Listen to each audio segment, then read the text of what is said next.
May ibiro ako, huwag ka magsama ng loob. Ha? Joke. Di na mga Ilonggo.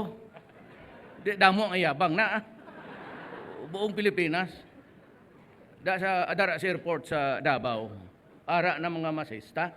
Kakanagkadto ka sa Davao, may mga masista na ara diya sa pre-departure area. Pero buta na. Ara na sila, buta. Bulag. Ay makita, pero nagmasahe. Di pagka ako ang umalis, marinig nila yung boses ko, kilala nila ako. Mayor, masahe Mayor. Sige, sabay, 5 yan. Sige, kasi bayaran ko sila lahat. Kukunti lang, token. Kasi may isa sa ulo. One day, si Secretary Piñol dumating. Di ka masahe sa iya.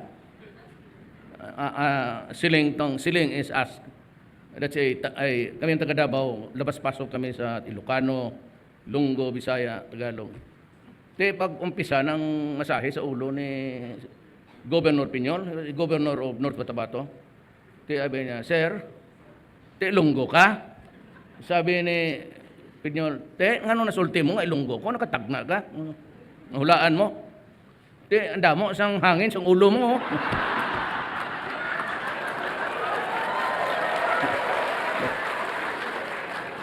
All over the Philippines yan, lalo na mga military. Ang dalawa lang kasi ang sundalo natin sa Pilipinas. It's either Ilocano or Ilonggo. Karamihan yan, Ilonggo ng Mindanao. Those who never really even visited, not once in their lifetime. Pero Ilonggo yan sila, pareho ng Ilonggo, ng Panay, pati Antique. Teka na salita ni Sinoto nga, kalaban ko, Lecheng Yawa na, kalimutan ko. Si Rojas. Ilonggo man to. Pero baka kalaban yan sila. I am not a Filipino for nothing. I did what I had to do. And whether you believe it or not, I did it for my country. Pilipinas, Duterte pa rin ang tunay na nagmamahal sa atin.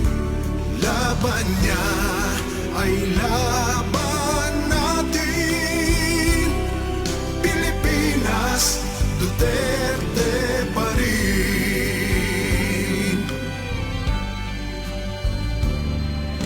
Inang bayang minamahal,